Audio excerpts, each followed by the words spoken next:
आज का टॉपिक है एक्सेप्टेंस, स्वीकृति। स्वीकृति क्या होती है? When the person to whom the offer is made signifies his assent thereto the offer is said to be accepted. तो क्या कहा गया है? जब वह व्यक्ति जिसके सामने प्रस्ताव रखा गया है प्रस्ताव पर अपनी सहमति प्रकट कर देता है तो ये कहा जाता है कि प्रस्ताव स्वीकार कर लिया गया है। या हम ऐसे भी बोल सकते हैं, जब एक व्यक्ति के समक्ष प्रस्ताव रखा जाता है और दूसरा व्यक्ति उस प्रस्ताव को स्वीकार कर लेता है तो हम ये कहेंगे कि प्रस्ताव को स्वीकृति प्राप्त हो गई है। ठीक है। अब इसमें एक क्वेश्चन आता है, कहते हैं कि प्रस्ताव कौन स्वीकार कर सकता है? ठीक है, तो इसके लिए है प्रस्ताव की स्वीकृति केवल वह व्यक्ति दे सकता है जिसके सामने प्रस्ताव रखा गया है, किंतु यदि प्रस्ताव साधारण है अर्थात किसी विशेष व्यक्ति के सामने नहीं रखा गया है तो कोई भी व्यक्ति उसको स्वीकार कर सकता है। ठीक है। इसके बाद है हमारे पास legal rules as to acceptance, स्वीकृति संबंधी वैधानिक नियम।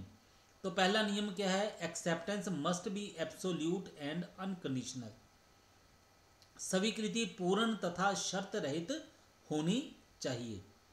तो क्या कहा गया इसमें? प्रस्ताव की स्वीकृति पूर्ण तथा शर्त रहित होनी चाहिए, तभी प्रस्ताव वचन का रूप धारण कर सकेगा।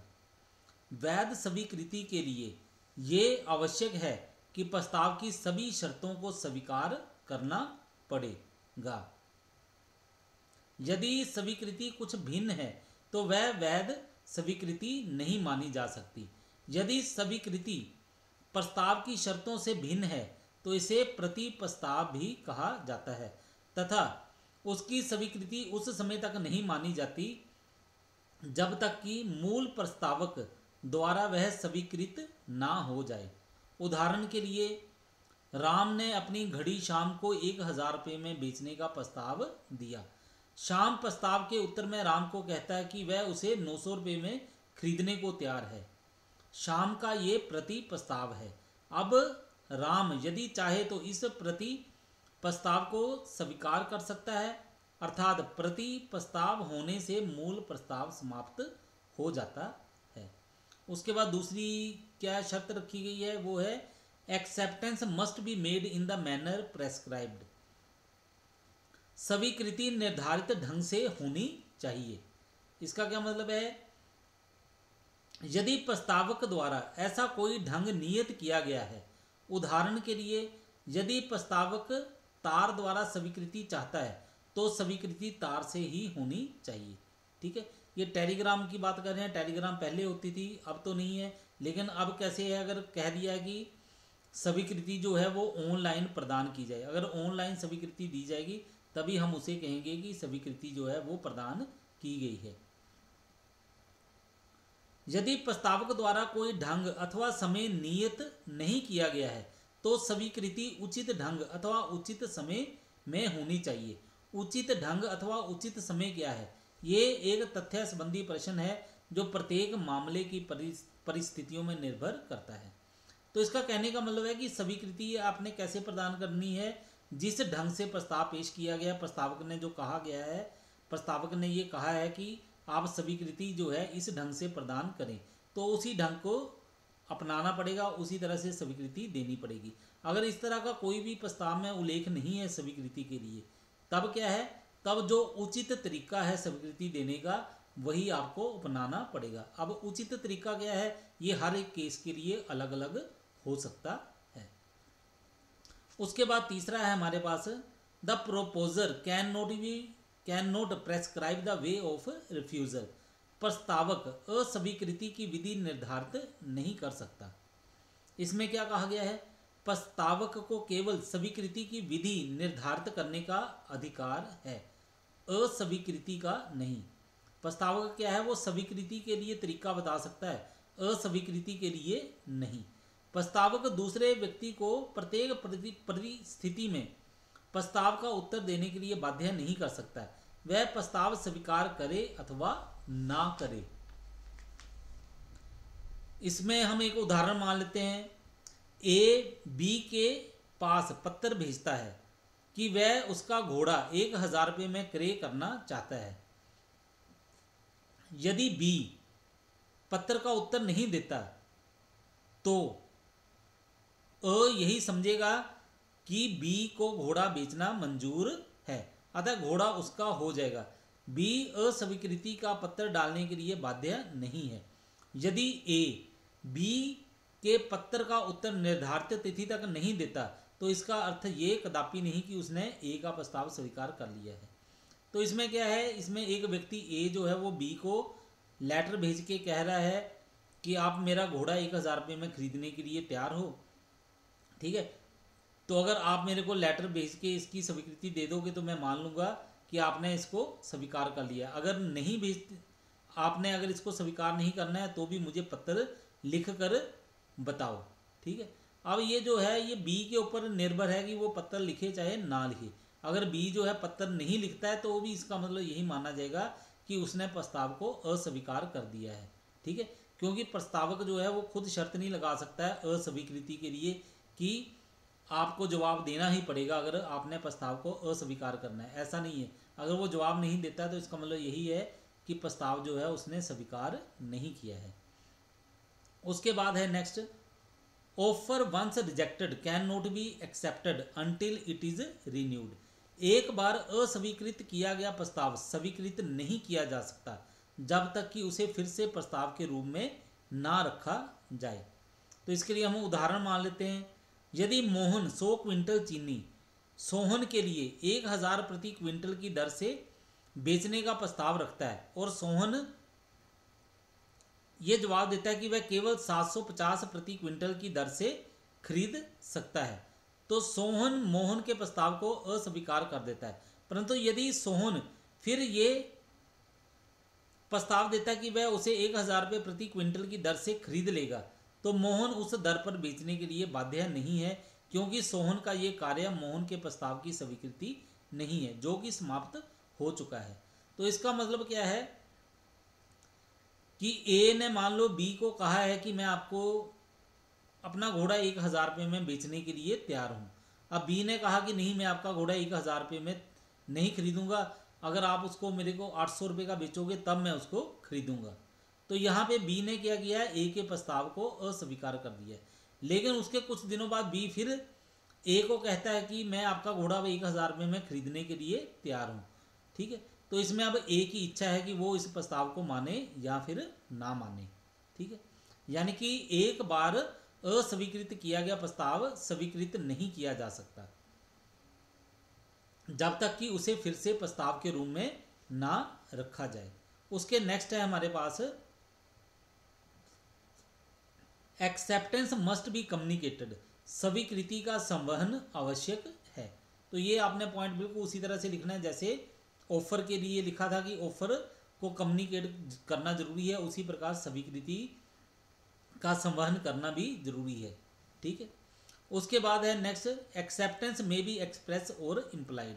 स्वीकृति जो है ये क्या है, ये स्पष्ट भी हो सकती है और गर्भित भी। स्पष्ट का मतलब क्या है, लिख के या फिर बोलकर। इम्प्लाइड का मतलब क्या है, आचरण के द्वारा, ठीक है, कि हाव भाव से पता चल जाएगा, ठीक है। तो इसके लिए उदाहरण मान लेते हैं। यदि किसी खोई हुई वस्तु के बारे में कोई इनाम घोषित किया गया है तो जो पहला व्यक्ति वस्तु को प्राप्त करके उसकी सूचना देता है उसी के द्वारा प्रस्ताव की स्वीकृति समझी जाएगी। इसी प्रकार बस कंपनी एक निश्चित किराए के बदले में व्यक्तियों को एक स्थान से दूसरे स्थान तक ले जाने का गर्भित प्रस्ताव करती है। कोई भी व्यक्ति जो उस बस में बैठ जाता है एक स्थान से दूसरे स्थान तक जाने के लिए निश्चित किराया देने की गर्भित स्वीकृति दे देता है, ठीक है। तो एक्सप्रेस में क्या है, सीधा बोल के कहा जा रहा है, ठीक है, कि गाय जो है 500 रुपये में खरीदनी है और दूसरा व्यक्ति कहता है कि मैं 500 रुपये में खरीदने के लिए तैयार हूँ। तो ये क्या है, ये एक्सप्रेस है, ठीक है। स्वीकृति यहाँ पे क्या की गई है, स्पष्ट है। तो दूसरी तरफ क्या है, ऑफर दिया जाता है, जैसे बस चल रही है, बस में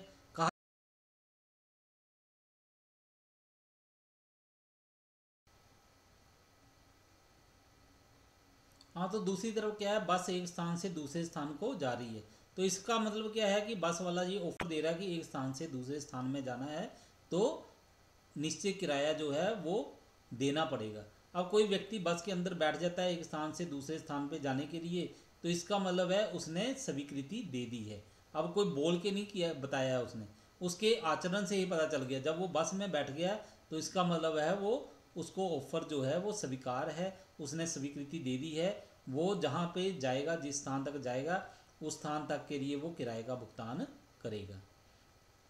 उसके नेक्स्ट शर्त है हमारे पास, वो है an act without the knowledge of the proposal is no acceptance. प्रस्ताव के जाने बिना किया गया कार्य प्रस्ताव की स्वीकृति नहीं होता। ये क्या, यदि कोई कार्य प्रस्ताव को जाने बिना ही प्रस्ताव की शर्तों के अनुसार किया जाता है तो वह प्रस्ताव की स्वीकृति कदापि नहीं मानी जा सकती, क्योंकि साधारण सिद्धांत ये है कि प्रस्ताव की स्वीकृति केवल वही व्यक्ति दे सकता है जिसके समक्ष प्रस्ताव रखा गया है। यदि किसी व्यक्ति को प्रस्ताव की जानकारी नहीं है तो इसका तात्पर्य है कि प्रस्ताव उसके समक्ष रखा ही नहीं गया, अतः वह व्यक्ति प्रस्ताव पर स्वीकृति प्रदान नहीं कर सकता। तो इसके लिए एक केस है, वो है लालमन शुक्ला बनाम गौरी दत्त। तो इसमें क्या हुआ, लालमन शुक्ला ये क्या था, ये पंडित गौरी दत्त का मुनीम था। गौरी दत्त का भतीजा खो गया, उन्होंने लालमन शुक्ला को भतीजा ढूंढने के लिए भेजा। बाद में गौरी दत्त ने इश्तिहार निकाला कि जो कोई उसके भतीजे को ढूंढ कर लाएगा उसे 501 रुपये का इनाम मिलेगा। लालमन शुक्ला को इश्तिहार की जानकारी नहीं थी। उसने पहले आदेश के अनुसार पंडित गौरी दत्त के भतीजे को ढूंढकर वापस कर दिया। लालमन शुक्ला इश्तिहार में घोषित इनाम पाने का अधिकारी नहीं था, क्योंकि उसे पंडित गौरी दत्त के प्रस्ताव की जानकारी नहीं थी। ठीक है, तो यानी कि स्वीकृति कौन व्यक्ति दे सकता है, स्वीकृति वही व्यक्ति दे सकता है जिसको उस प्रस्ताव की जानकारी हो। बिना प्रस्ताव की जानकारी के किया गया कोई भी काम जो है उसको स्वीकृति नहीं माना जा सकता। उसके नेक्स्ट है हमारे पास, ये है acceptance can be given by the person to whom the offer is made. तो ये पॉइंट हमने पहले भी किया है, स्वीकृति केवल वह व्यक्ति दे सकता है जिसके समक्ष प्रस्ताव रखा गया है।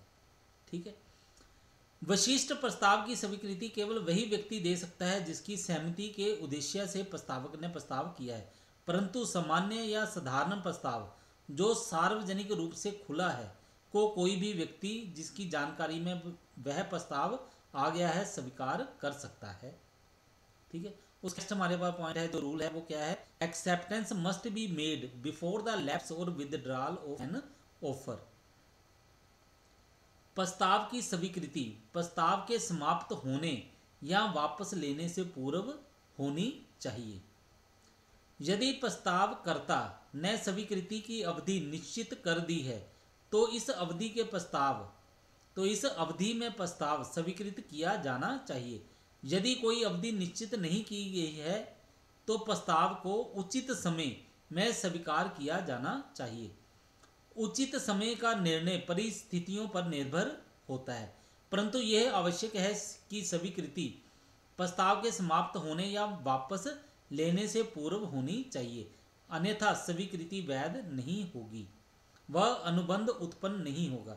इस कारण ये है कि जब प्रस्ताव ही वापस ले लिया गया है या समाप्त हो गया है तब उसकी स्वीकृति का प्रश्न ही नहीं उठता। तो इसके लिए हम उदाहरण ले लेते हैं। ए अपनी गाय बी को 1000 रुपये में बेचने का प्रस्ताव करता है तथा 5 दिन के अंदर स्वीकृति भेजने के लिए कहता है। बी 5 दिन के अंदर अपनी स्वीकृति नहीं भेजता बल्कि छठे दिन अपनी स्वीकृति भेजता है। इस स्थिति में प्रस्ताव समाप्त हो गया, अतः बी प्रस्ताव स्वीकार करके ए को उत्तरदायी नहीं ठहरा सकता।